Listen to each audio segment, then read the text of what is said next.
Pai do Senhor, irmãos,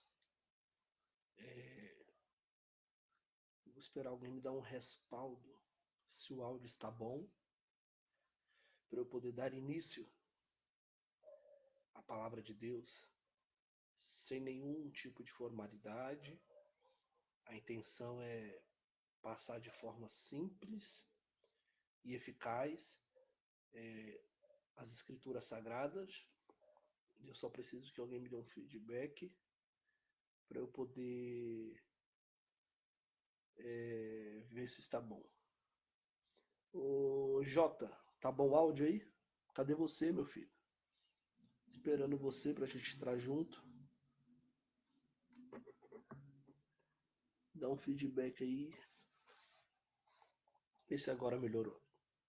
Se agora tá bom meu áudio.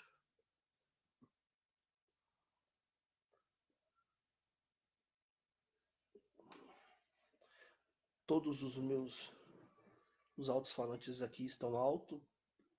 Acho que eu vou ter que ficar segurando para poder sair bom o áudio. Me prevenindo com suco verde para a imunidade não baixar.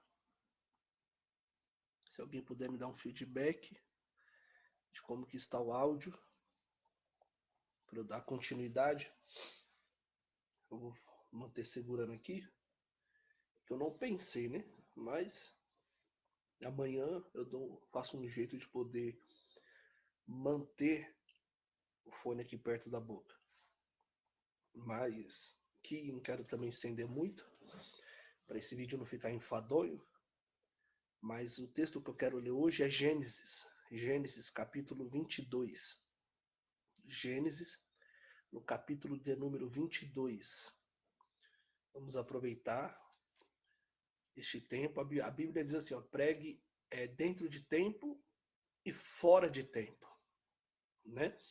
Então vamos aproveitar este momento que está fora de um tempo comum, natural, para poder ministrar também a palavra de Deus.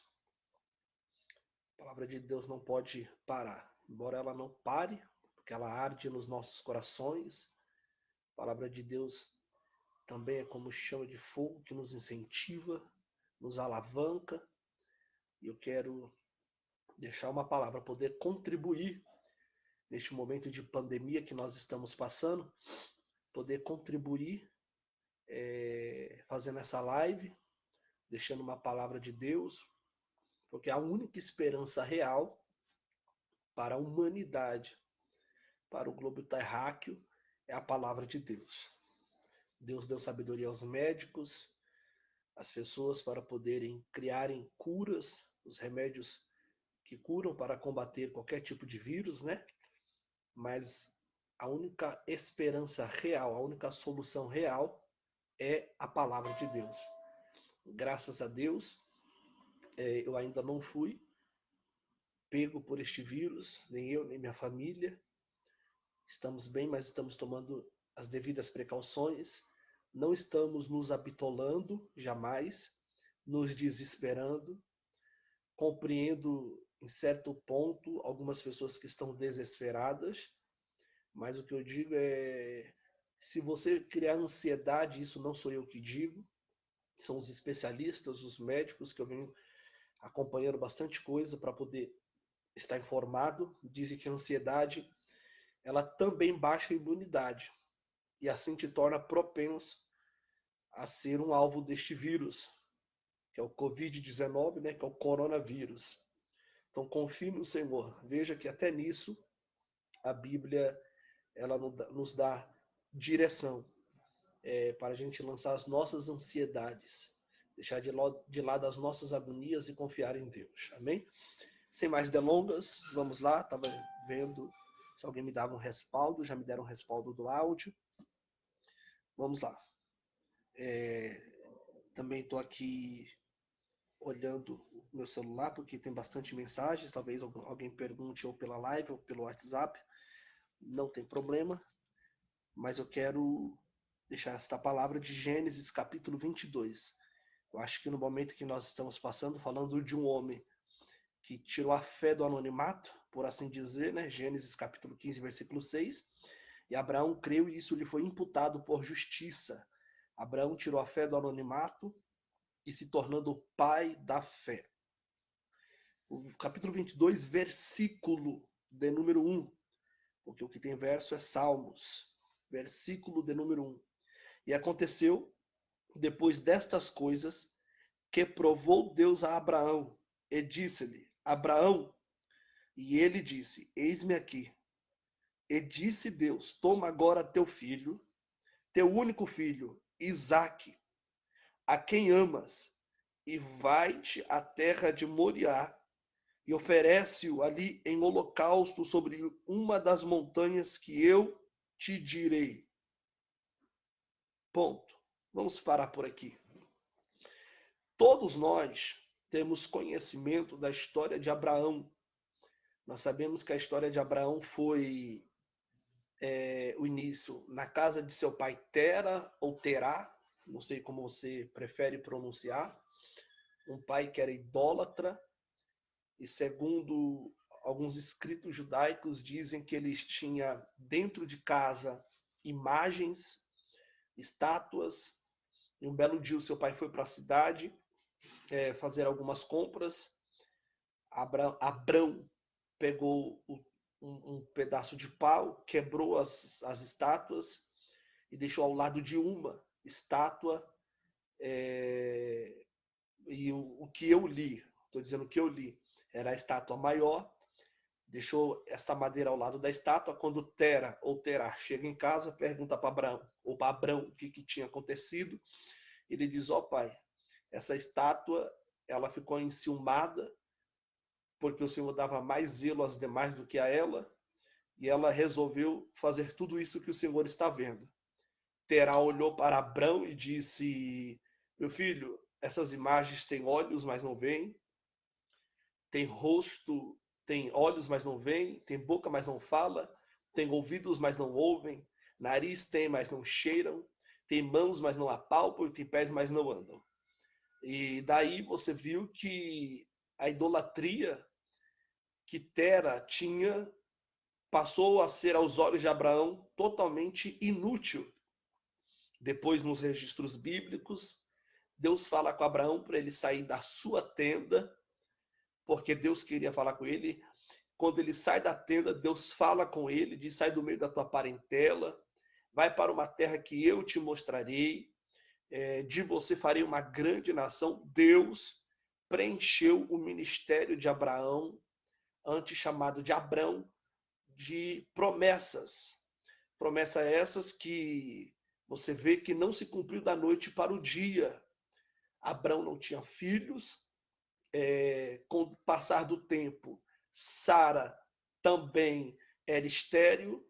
Abrão já idoso. E o que acontece?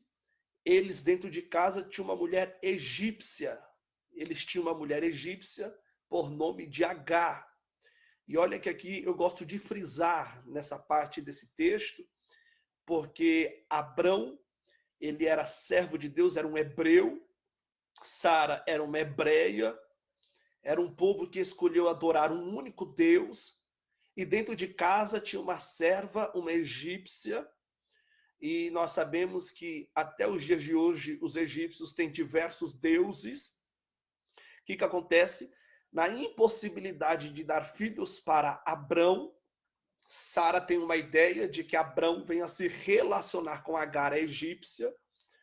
Abrão não hesitou na proposta, se relacionou com Agar, e isso lhe resultou 13 anos de Deus sem ficar falando com ele. 13 anos Abrão trouxe para ele acerca do silêncio de Deus.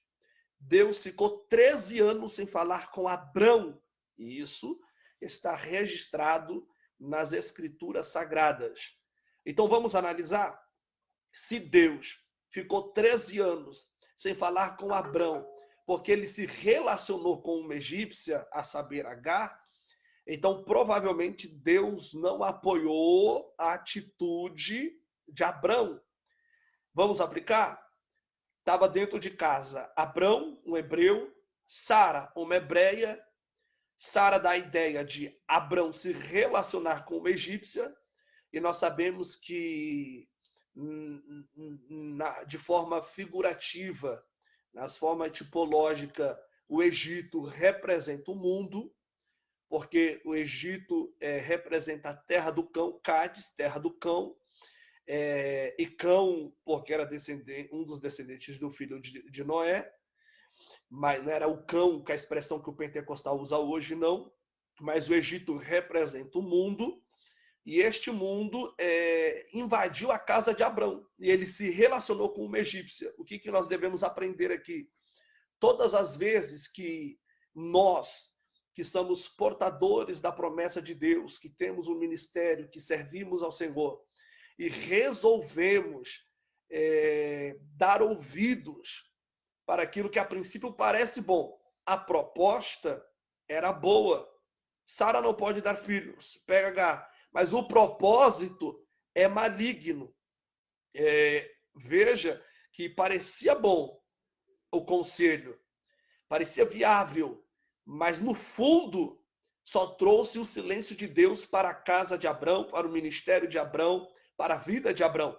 Então, um conselho que eu quero te dar é: não se relacione com as coisas do mundo para achar que está dando um jeitinho para a promessa de Deus se cumprir. Abrão se deitou com Agar, teve um filho por nome de Ismael, e veja que depois de 13 anos que Deus fica sem falar com Abrão, quando Deus retorna a falar com ele, qual é o comum quando entre familiares ficam sem conversar, sem se falar?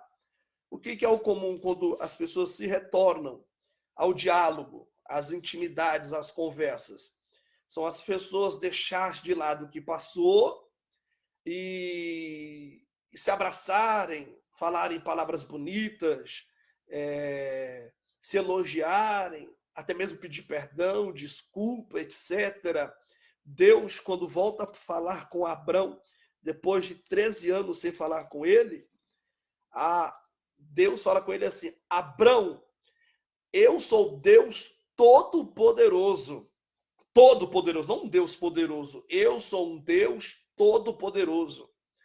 Anda na minha presença e ser perfeito. Olha a correção de Deus para Abrão. Anda na minha presença e ser perfeito. Veja que Deus não apoiou a atitude de Abrão. Vou beber aqui o meu suco, porque é diferente, né? Na igreja a gente consegue ficar sem beber. Aqui tá, embora alguns pregadores se utilizem de águas, né? Eu estou me utilizando do meu suco verde. Mas Deus reprovou, e quando volta a falar com ele, fala de uma forma, como que eu posso dizer? Deus fala de uma forma pesada, Deus fala de uma forma incisa, Deus fala de uma forma como correção. Essa é a palavra, corrigindo Abrão. Anda na minha presença e ser perfeito. Abrão teve o seu filho com a egípcia. Aos 99 anos, Deus cria um meio de fazer uma aliança com Abrão. E qual que é esta aliança? É o meio da circuncisão. Todas as vezes que eu estou dando aula, eu pergunto para a pessoa se ela sabe o que é a circuncisão. E algumas pessoas não sabem, então vale a pena explicar, porque talvez algumas pessoas não saibam o que é circuncisão. E quando explica, elas veem que sabia, mas não tinha noção que seria isso. Então, o que é a circuncisão? Hoje é o ato que as pessoas têm de tirar a fimose. Quando uma pessoa tem fimose, ela corta o excesso do prepúcio, tem o excesso do prepúcio, que é aquele excesso de pele, e tem um freio peniano, que fica na glande e no prepúcio, que impede, inibe da cabeça do corpo cavernoso ficar exposta completamente. Então tem o freio peniano e tem o excesso de pele, que é o prepúcio. A circuncisão é exatamente o corte desse excesso de pele, tá? Então isso é a circuncisão. Veja que por Abrão se deitar com Agar, Deus tem que criar um método que pelo canal que veio o pecado não venha a promessa de Deus. Se Deus não tivesse dado este método de circuncidar Abrão, perceba que pelo mesmo canal que veio o pecado, se cumpriria a promessa de Deus. E Deus não compactua com o pecado. Deus não compactua com o erro. O que Deus fez? Deus fez uma espécie de limpagem em Abraão. Deus limpou Abraão, que é Abrão, né? Deus limpou Abrão. Deus fez uma aliança com ele, que agora seria uma aliança. E diga-se de passagem que esta aliança era tão considerada por Deus que Deus quase matou Moisés. E só não matou porque Zípora, a sua esposa, pegou o prepúcio do povo e lançou no pé dele. E o texto diz que Deus estava vindo para matar Moisés. Então Deus levava a sério a circuncisão. Mas isto é uma outra mensagem, um outro dia, talvez amanhã, quem sabe eu possa pregar este texto. Mas só para você entender qual era a importância da circuncisão. Lógico, no Novo Testamento, o apóstolo Paulo nos ensina que agora a circuncisão é no coração. É no coração, tá? Então, o que nós temos que fazer? Agora, Abrão, ele circuncida, tem essa aliança com Deus, para que este canal agora seja um canal limpo, para que a promessa de Deus pudesse se cumprir. E se cumpriu, nós sabemos que se cumpriu. Eu tenho aqui na minha Bíblia riscada, porque a minha Bíblia é toda riscada, e não me venha com essa que eu estou riscando a boca de Deus, porque isso não cola, mas passo a passo que antes de Abrão ter Isaac, todos os lugares que ele ia, ele levantava um altar para Deus, prestava um culto a Deus. Passo a passo, tem aqui riscado. Inclusive, quando eu estou dando aula, eu peço para que os alunos risquem também, para que eles aprendam, meditem, compreendam o texto. Mas como aqui é uma pregação, uma live, eu não quero me deter a isso. Mas passo a passo que Abraão dava, ele prestava um culto a Deus. Quando Deus cumpriu a promessa, deu Isaac para ele. Isaac significa porque Deus me fez sorrir, o riso, porque ele me fez sorrir. Então perceba que agora ele deixa de fazer esses cultos, ele deixa de levantar esses altares e eles não mais se inclina para Deus. Ele vai vivendo uma vida que parece que ele vai se distanciando de Deus. Se o culto nos aproxima de Deus, deixa eu dar. Se alguém quiser fazer uma pergunta enquanto eu estou pregando, pode fazer, não tem problema, tá? Que eu respondo.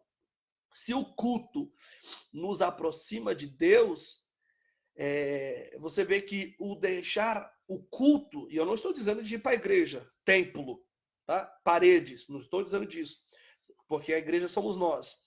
Mas se o culto nos aproxima de Deus, então deixar de prestar culto nos distancia de Deus. E aqui está a importância. Nós devemos, todos os dias, em casa, no trabalho, na faculdade, no carro, na condução, onde estiver, prestar um culto a Deus, um culto racional, um culto agradável a Deus. Culto este que eu posso fazer em qualquer lugar que eu estiver. Em qualquer momento que eu puder, eu vou prestar um culto a Deus. Eu vou sacrificar a Deus para poder mostrar que eu quero me aproximar de Deus. Se pelo sacrifício eu me aproximo de Deus, então eu preciso me aproximar de Deus. Quando Deus viu que Abrão, e neste momento a gente vê que Deus já havia mudado o nome dele, né? E eu acho que vale a pena a gente frisar que Abrão significa pai exaltado e Abraão, pai de multidões. Então Deus tira essa exaltação de ego humano e dá responsabilidade a ele como pai. Porque o pai aqui, você vê, quando O J aí, o Jackson Júnior, ele explica muito bem isso também, que o pai aqui, você vai declinando, ele é um pastor, é um cuidador, é uma pessoa que protege. Então, você vê que essa responsabilidade Deus coloca na vida de Abraão. Fala, você não se chamará mais Abrão, mas Abraão. Lógico, na nossa língua portuguesa, para compreendermos, não dificultarmos esta mensagem. Então não se chamará Abrão, mas Abraão, pai de multidões. E para Sara, que era Sarai, que significava zombaria, ele disse se chamará Sara, que agora é princesa. Deus tirou a zombaria e a tornou uma princesa. Perceba que a mudança de Deus para o homem é responsabilidade e a mudança de Deus para a mulher é torná-la uma princesa, uma mulher honrada, uma mulher digna, uma mulher louvável. Então, depois disto, a gente vê que Abraão se distanciou de Deus. Essa responsabilidade de se tornar pai de uma multidão, ela teria que vir junto com Deus, se relacionando com Deus, próximo de Deus. Mas ele se distanciou. E eu quero que você entenda que no capítulo 22, que nós acabamos de ler, você vê que Deus agora pede para Abraão sacrificar o teu filho, o teu único filho, é o que está escrito. E isso por mais de uma vez. Também está arriscado aqui na Bíblia. Por mais de uma vez. Peraí, e Ismael? Ismael não era filho de Abraão, não? Por que o teu filho, o teu único filho? Porque, primeiro, Deus não compactua com pecado. Você percebe estudando, se aprofundando, que este teu único filho, que o teu filho, o teu único filho, é o filho da promessa. O filho que eu te prometi. O filho que eu disse que te daria e te dei, porque eu sou Deus que cumpro. Aí lá no livro de Números 23, 19, 20, porventura, Deus não é homem para que minta, nem filho do homem para que se arrependa. Porventura diria ele não faria, ou falaria e não confirmaria. Perceba que Deus está falando com Abraão, teu filho que eu te prometi, o teu filho que eu falei, eu cumpri, o filho que veio dar promessa, o teu filho, o teu único filho, pega ele e sacrifica para mim. Porque quando ele teve Ismael, ele não se distanciou de Deus. Porque você vê que ele teve Ismael num princípio carnal. Agora, quando ele teve Isaac num princípio espiritual de promessa de Deus, ele se encantou tanto, não sei dizer o que aconteceu na mente de Abraão, que ele deixou de prestar um culto a Deus. Aí Deus fala, pega o teu filho, o teu único filho, e sacrifica, toma o teu filho, agora o teu filho, o teu único filho Isaac, quem amas, e vai-te à terra de Moriá e oferece-o ali em holocausto, sobre uma das montanhas que eu te direi. Deus já falou para ele o que vai acontecer. Você vai oferecer ele em holocausto. Obrigado, hein?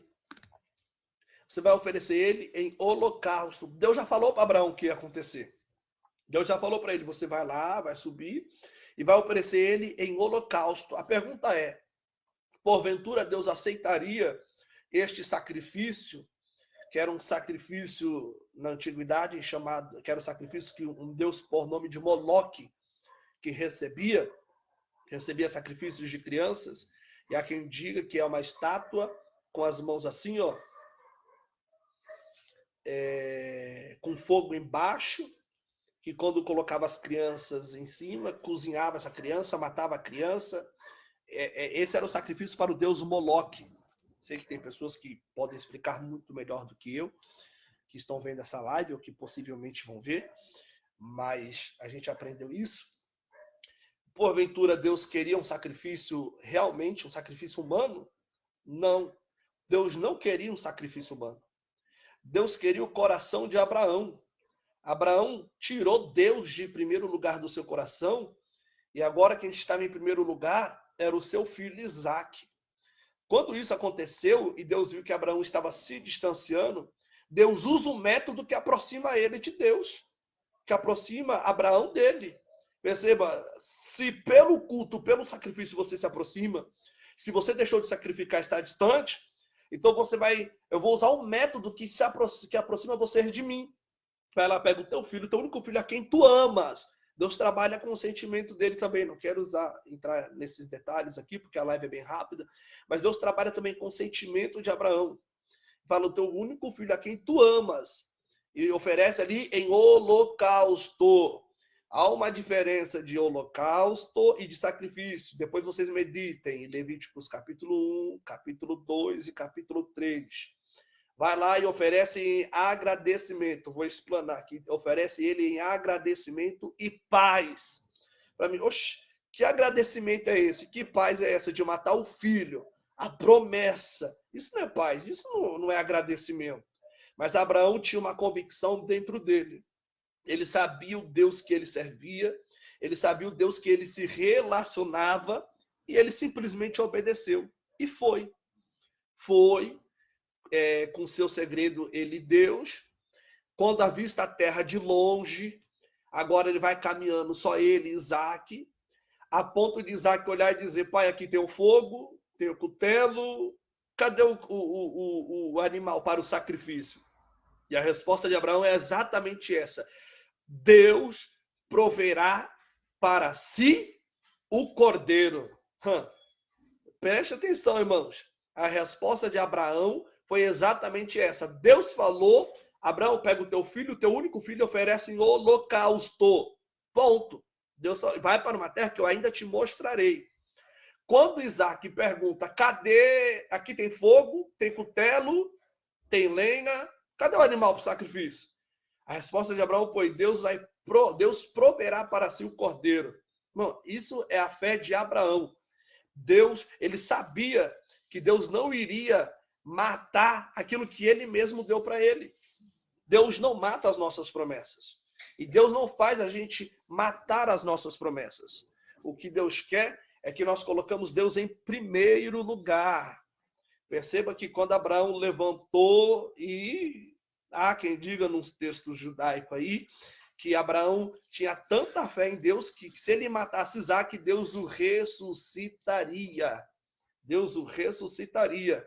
Então, quando ele levanta o cutelo para sacrificar Isaac e prepara tudo, não quero nem me deter na atitude de Isaac, que aqui ele está indo, só fez uma pergunta, está indo como ovelha muda ao matadouro, que está representando a Jesus também. Mas ele vai como um inocente para morrer. Quando Abraão levanta o cutelo e vai matar, Deus fala: para, Abraão, para, não precisa. Vamos ler o versículo 8, que Abraão disse para Isaac. Disse Abraão: Deus proverá para si o cordeiro, para o holocausto, meu filho. Assim caminharam ambos juntos. O versículo 10, estendeu Abraão a sua mão e tomou o cutelo para imolar o seu filho. Mas o anjo do Senhor lhe bradou desde os céus e disse: Abraão, Abraão. E ele disse: eis-me aqui. Então disse: não estendas a tua mão sobre o moço, e não lhe faças nada, porquanto agora sei que temes a Deus, e não me negaste o teu filho, o teu único filho. Então levantou Abraão seus olhos e olhou, e eis um carneiro detrás dele.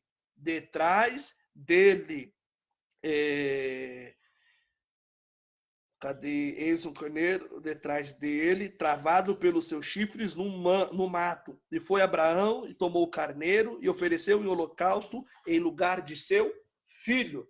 E eu quero concluir esta mensagem aqui. Perceba que quando ele levanta o cutelo e vai imolar contra o teu filho, vem a mensagem do anjo: Abraão, Abraão, não faça isso com o teu filho.